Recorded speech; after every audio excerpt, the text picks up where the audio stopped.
They won't come at you with fists or fury. They'll come with patience, warmth, and a smile that feels almost too perfect. The most dangerous person in your life won't scream, won't threaten, and won't need to. They'll simply make you question yourself until you no longer trust the sound of your own mind. The Stoics warned us long ago, evil doesn't shout, it whispers, and it often whispers from right beside you.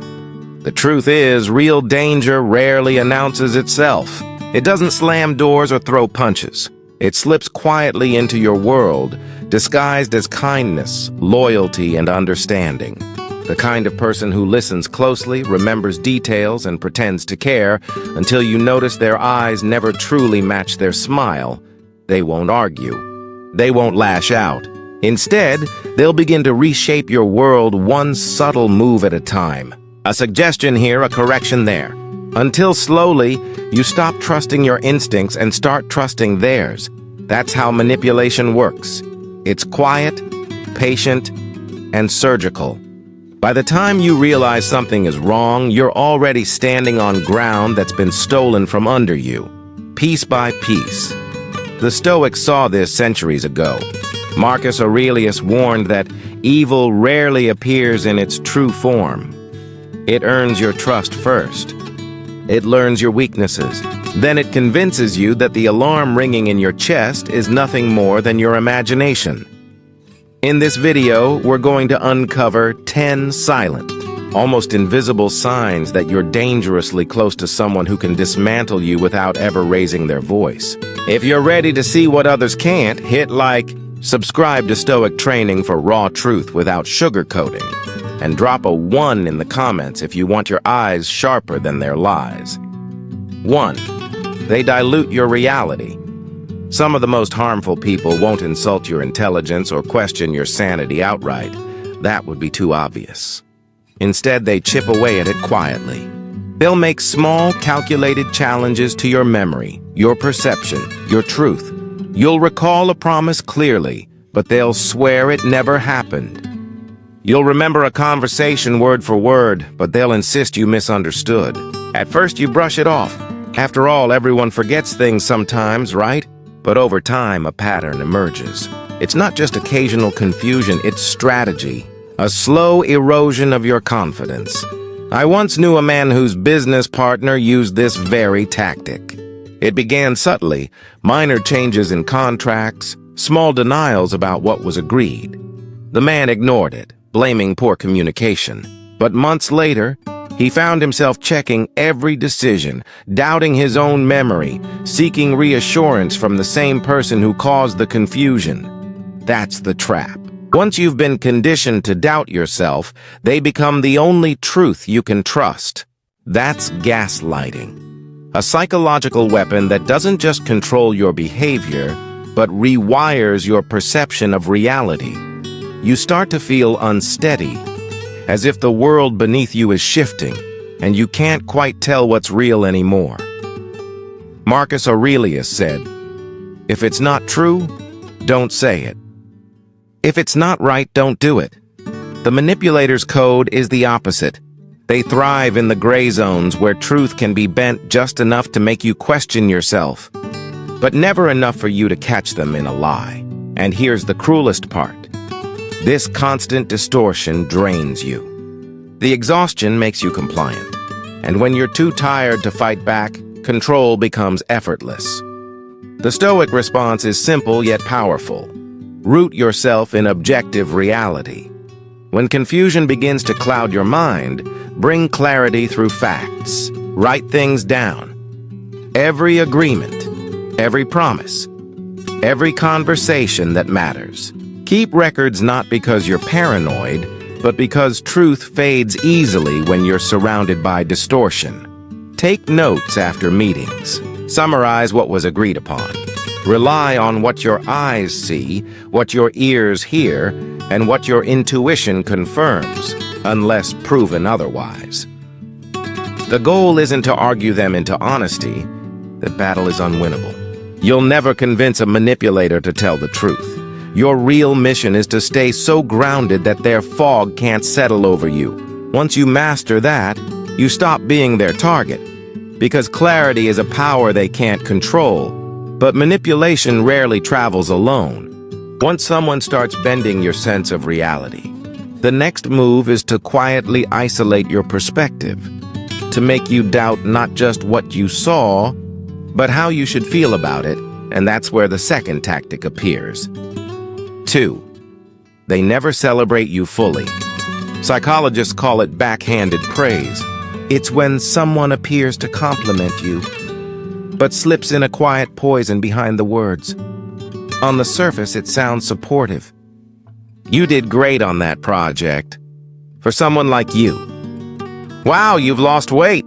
I didn't think you could. They smile, but the praise lands wrong.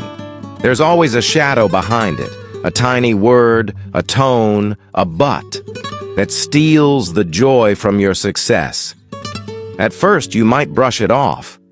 Maybe they didn't mean it that way. But soon a pattern forms. Every compliment carries an asterisk. Every win feels smaller when they're around. What seems like constructive feedback is, in truth, a quiet form of control. Over time, you begin to depend on their reaction before deciding how you should feel about yourself. Even when you're proud, you pause, waiting for their approval to make that pride feel legitimate. That's the moment they've taken the keys to your confidence. The Stoics warned against this trap long ago. Epictetus said, "If you seek truth, you will not seek to gain a reputation in the eyes of others." In other words, your worth isn't up for negotiation. Marcus Aurelius echoed it with piercing clarity. It never ceases to amaze me. We love ourselves more than others, yet we care more about their opinions than our own. When someone's approval becomes the gatekeeper to your pride, you've surrendered control over the most sacred part of your identity, your self-respect. The Stoic path isn't about rejecting all feedback. It's about distinguishing truth from manipulation. Real guidance helps you grow without crushing your spirit. It points out flaws but still allows you to stand tall in your current progress. Toxic advice, on the other hand, keeps you small, just confident enough to function, but never secure enough to walk away. A true Stoic never mistakes the sound of applause for the presence of respect. They measure their worth internally, rooted in effort, principle, and discipline, not in the shifting moods of another person. Because if the recognition you receive comes with a leash, it isn't recognition. It's conditioning, and once you learn to see that leash for what it is, you'll begin to recognize the next, even subtler weapon, the calculated creation of guilt, designed to keep you exactly where they want you. 3. They're always the victim. A truly dangerous person can twist any story to make themselves look like the one who's been wronged. No matter the evidence, no matter the harm they've caused, they'll find a way to shift the blame outward, painting themselves as the misunderstood sufferer, the innocent soul in a cruel world. If they hurt someone, they always have a reason, or rather an excuse. It wasn't my fault. I didn't have a choice. The situation forced my hand. To them, life is always happening to them, never because of them. At first, it may sound like simple denial, but this is far more calculated. It's a tactic designed to weaponize your natural kindness. When you pity them, you become less likely to hold them accountable. When you see them as broken, you start excusing behavior you would never tolerate from anyone else, and that's how the trap tightens. Your empathy becomes a leash, invisible but strong. You stay, you forgive, you overlook, not because it's right, but because you've been made to believe that walking away would make you the cruel one. Seneca once said, "We suffer more in imagination than in reality," and manipulators know this by instinct. They exploit it. They feed you stories, tales of betrayal, exaggerated hardships, one-sided tragedies, all crafted to keep your sympathy alive. Little by little, their suffering becomes your duty to fix. You find yourself drained, not because of what's real, but because of what's performed. The Stoics would call this a transfer of burden. Your role quietly shifts from equal partner, friend, or family into caretaker of their endless drama. A drama that exists more in imagination than in fact. Stoic philosophy teaches that empathy without reason becomes weakness. True compassion doesn't mean enabling destructive behavior. It doesn't mean letting someone's sadness control your actions. If every conversation leaves you feeling guilty, responsible, or emotionally exhausted, it's time to pause. Ask yourself, am I helping them or am I being held in place by a story that never ends? Because a Stoic knows this. Standing in truth sometimes means walking away from someone's performance of pain. And just when you think they can't twist things further, the manipulation evolves again. They move from controlling your sympathy to controlling your independence. They do it subtly, disguising domination as concern. And that's where we turn next. 4. They respect you selectively. One of the clearest signs you're dealing with a harmful person is when their respect has an on and off switch, flipped depending on who's watching. In public, they're the perfect companion. Charming, polite. They listen, they smile. They make others believe your relationship is solid. But once the door closes, everything changes. The warmth fades. They interrupt you mid-sentence. They dismiss your opinions, mock your emotions, or treat your needs as inconveniences. This split personality isn't random. It's strategy. A carefully crafted disguise. I once knew a couple who lived this illusion. In public, the husband appeared devoted, opening doors, complimenting her, praising her to friends. But in private, he ignored her concerns, undermined her decisions, and treated her voice like background noise. She once told me, "I feel invisible in my own home and but trapped, because everyone believes I'm lucky." And that's exactly how this manipulation works. The public image becomes their armor. If you ever speak up, no one believes you, because they've already built the illusion first. Psychologically, this creates a painful conflict. Cognitive dissonance. You hold on to the public version of them, desperately hoping it's the real one, while silently enduring the private cruelty. Over time, that gap between appearance and reality eats away at your self-worth. You start measuring your value by how they treat you in public, instead of how they treat you when no one's watching. But the Stoics warned us long ago, never be fooled by appearances. Marcus Aurelius said, "If someone can show me that what I think or do is wrong, I will gladly change. But until then, I will hold to what is true." The truth here is simple. Respect that disappears when the audience leaves was never respect. It was a performance, and no matter how polished the act, the private reality always reveals their true character. You stop chasing the good version of them like it's a prize you can earn if you just love harder, wait longer, or try better. You stop mistaking occasional kindness for genuine care. You begin to measure relationships not by moments of affection, but by consistency of character. That's where real peace begins, when you stop trying to win approval and start observing patterns. But when a manipulator senses that their selective respect is losing its effect, they don't give up. They adapt. They look for new ways to keep you off balance, to make you doubt yourself again. And this time, they use your own insecurities as quiet weapons against you. That brings us to the next sign. 5. They starve you of certainty. This tactic is subtle, almost invisible. Yet it's one of the most exhausting forms of manipulation. They keep you trapped in a state of constant uncertainty, dangling between clarity and confusion. They're vague about their plans, inconsistent with their promises, evasive when you ask direct questions. You find yourself analyzing their tone, decoding every text, rereading every message.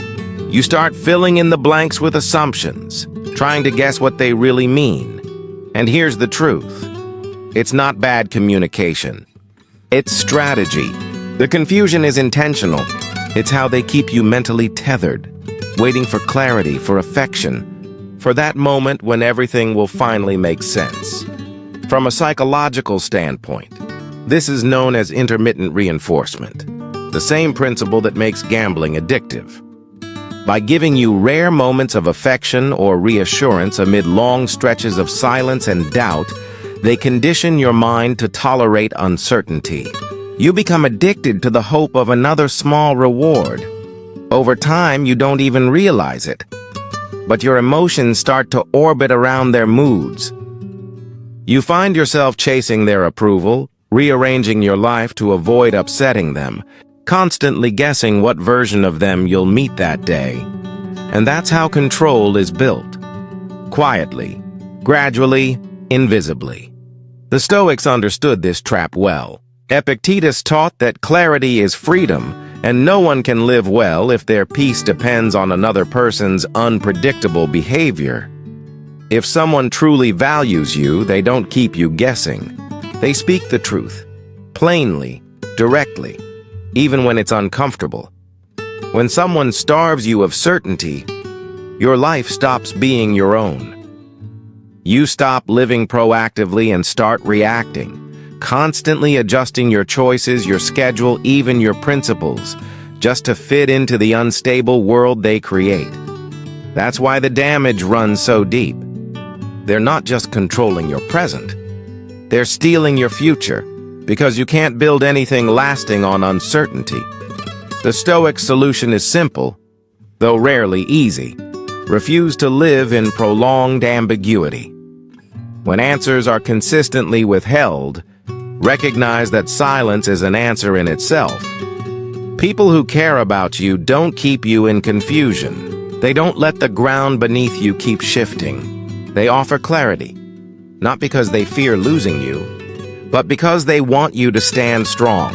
And once uncertainty loses its hold on you, you begin to see the next move. Another tactic just as dangerous, but far more deceptive.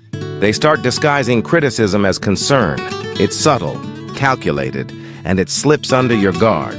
But before we explore that, there's one more weapon in their quiet arsenal, one that targets not your mind, but your relationships. 6. They undermine your other connections. Psychologists have long observed that one of the most effective ways to control someone is to weaken their support system. Harmful. People rarely do this through open confrontation. They do it through erosion, soft words, quiet hints, and small doubts whispered over time. They'll say things like, "I don't think your friend really understands. Your family doesn't appreciate you the way I do. Be careful with that, co-worker. They don't have your best interests at heart." It sounds protective, even caring. But in reality, they're isolating you, not defending you. Their goal isn't to make you drop everyone at once. It's to plant seeds of doubt until your circle naturally thins. At first, it doesn't feel like isolation. It feels like closeness. You start spending more time with them, not because they forbid you from seeing others, but because they've quietly made you question who deserves your trust. And that's how it begins, not with a cage, but with comfort. The fewer perspectives you hear, the more their opinions echo through your mind, until it's no longer just their voice, but the one you start using to judge yourself. The Stoics warned us long ago about the company we keep. Epictetus advised, the key is to keep company only with people who uplift you, whose presence calls forth your best. If someone's presence quietly causes your other meaningful relationships to fade away, you're not being uplifted, you're being contained. Marcus Aurelius put it even more plainly. The things you think about determine the quality of your mind. And when every thought begins to pass through the filter of one person's influence, your independence dissolves piece by piece, like ink spreading in water. The Stoic solution is simple but vital. Actively guard the diversity of your connections. A healthy relationship doesn't require you to shrink your circle. It expands your strength to connect more deeply and confidently with others. Real love and genuine respect don't fear outside influence. They welcome it. Because love that's real doesn't need isolation to survive. So if your world is getting smaller, if you're talking to fewer people, if your opinions are quietly replaced with one person's interpretation of everything, understand this clearly. That isn't closeness. It's captivity, and those who isolate you rarely stop there. Once they've trimmed away your support, they take the next step, one that cuts deeper, quieter, and often goes unnoticed until it's too late. They begin to erode your confidence, not with open insults, but with subtle satisfaction when you stumble. That's the next sign. 7. They smile at your struggle. There's a chilling truth about some people. They find pleasure in your pain. They won't laugh out loud, no, so that would be too obvious. Instead, it shows in flickers. A faint smirk when you make a mistake. A slight sparkle in their eyes when you fail. A pause before they respond to your bad news. As if they're taking a moment to enjoy it. Sometimes it's wrapped in humor. A joke that cuts a little too deep. A comment that sounds like concern but lands like a jab. And in those moments, the mask slips, and you glimpse something cold, something real. These are not accidents. They are unguarded truths, brief flashes revealing the satisfaction they take in your hardship. I once witnessed a man tell his friend that he had lost a major client in his business.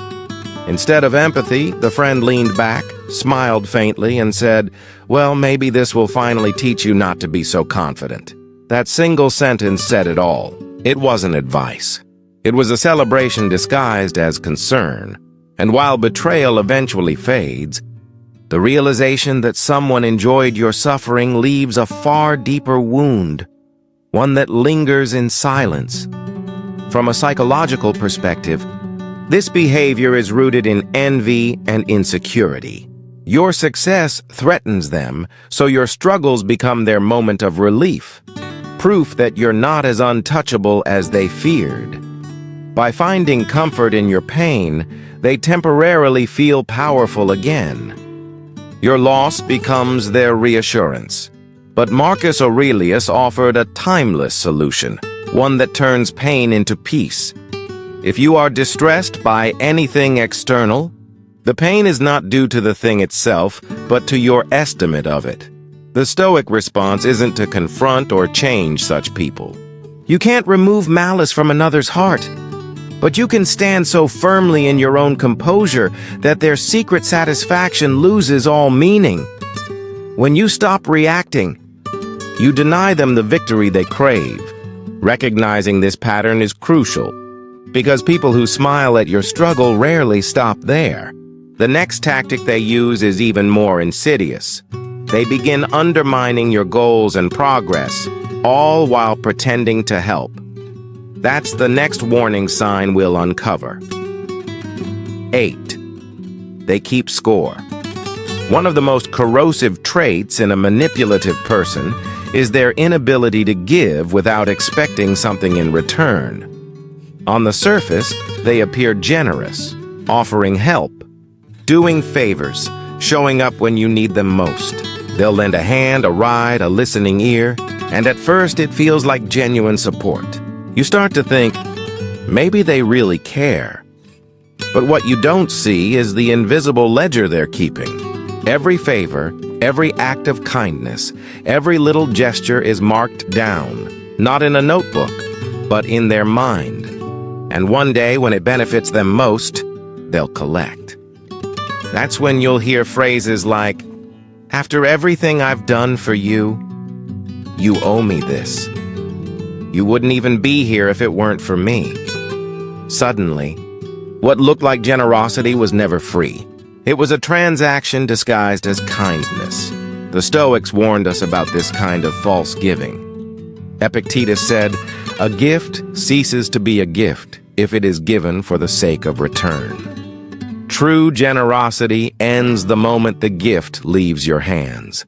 Anything given with expectation is not a gift. It's leverage. When someone helps you only to use that help later as emotional currency, whether to buy your loyalty, your silence, or your obedience, they're not enriching your life. They're buying control over it. The psychological effect of this kind of giving runs deep. At first it feels subtle, a quiet sense of obligation. You begin to adjust your choices to accommodate them. You say yes when you want to say no. You avoid setting boundaries because you don't want to seem ungrateful. They don't even need to demand your compliance. The weight of their past kindness does the work for them, and over time, that invisible debt reshapes your behavior. You start second-guessing your needs. You silence your discomfort. You shrink yourself, just to maintain the illusion of balance. That's not gratitude. That's bondage. Marcus Aurelius offered the Stoic antidote. Receive without pride, let go without attachment. In other words, if accepting help means inheriting chains, it's not help. It's bait. Sometimes protecting your independence means saying no to what's offered. Not out of arrogance, but out of clarity. Because nothing that comes with strings attached is ever truly for your benefit. But once someone realizes they can't bind you through favors, they often evolve again, this time moving into a darker realm. They stop pretending to be generous and begin bending morality itself to suit their needs. That's where we turn next. 9. They're comfortable in the gray. One of the most dangerous qualities in a harmful person is their comfort in moral ambiguity. For them, right and wrong aren't principles. They're tools, bendable, adjustable, always open to reinterpretation if it gives them an advantage. You'll notice how their values change depending on convenience. When honesty benefits them, they'll preach integrity. But the moment truth becomes inconvenient, it vanishes. This isn't flexibility, it's opportunism, pure and simple. Psychologists call this behavior moral disengagement, the mental process that lets people justify harm without guilt. They twist context to make wrong look reasonable. They shift blame, saying, "I had no choice." They redefine rules to fit the outcome they want. Over time, this creates a world where nothing is ever truly wrong, as long as it serves their purpose. And if you stay close to someone like this, your own moral compass begins to weaken. Not because you agree with them, but because their logic slowly numbs you. They don't demand that you betray yourself all at once, just in small, subtle compromises. Each one erodes your integrity, piece by piece. The Stoics warned against this kind of corruption. Marcus Aurelius wrote, "If it is not right, do not do it. If it is not true, do not say it." But the harmful person lives by the opposite rule. If it benefits them, they'll do it. If it serves their agenda, they'll say it. Truth be damned. Epictetus taught that real strength is measured by what you refuse to trade away, even under pressure. Those who thrive in the gray have already sold their principles cheaply, and they won't hesitate to sell yours. 2, if it means gaining the upper hand, you have to stand firm on your own moral ground, especially when it costs you something, because that's the real test. Anyone can hold their values when life is easy, but it's when things get uncomfortable, when someone persuasive tells you, "It's not a big deal," that your strength is revealed. The Stoic path demands clarity. Refuse to rationalize behavior that violates your principles, no matter how small the compromise or how convincing the excuse. Because once you start bending your values to protect someone else's comfort, you will soon wake up standing on ground that isn't yours anymore. And that's exactly where manipulation thrives, in the tiny cracks of justification. But those who live easily in this moral twilight share one more defining trait, perhaps the darkest of them all. They can walk away from the damage they cause without a flicker of guilt. No regret, no reflection, no remorse. That final sign brings us to one of the most subtle yet soul-draining forms of harm. 10. They drain without touching. Not every harmful person raises their voice. Not every manipulator insults you outright or starts obvious conflict. Some don't even need to speak harshly. Their damage happens quietly. Through the atmosphere they create around you. Their impact isn't measured in bruises or broken words, but in how you feel once they're gone. You notice the weight, not in your body, but in your mind. Your thoughts feel heavier, your focus fades, and a strange fog lingers long after the conversation ends. There's no single moment to point to, no argument to recall. But the cumulative effect is unmistakable. They corrode your peace without ever laying a finger on. I once spoke with a man who said he couldn't understand why he always felt so drained after spending time with a particular friend.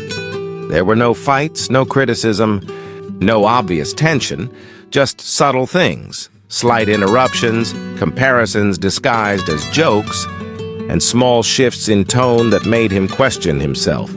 By the end of each visit, he felt smaller, like a dimmed version of who he was. That's the hidden signature of a harmful person. They change the climate of your inner world without leaving any visible trace. Psychologists call it emotional depletion, the quiet draining of your mental energy through tone, posture, body language, or the unspoken energy of constant judgment.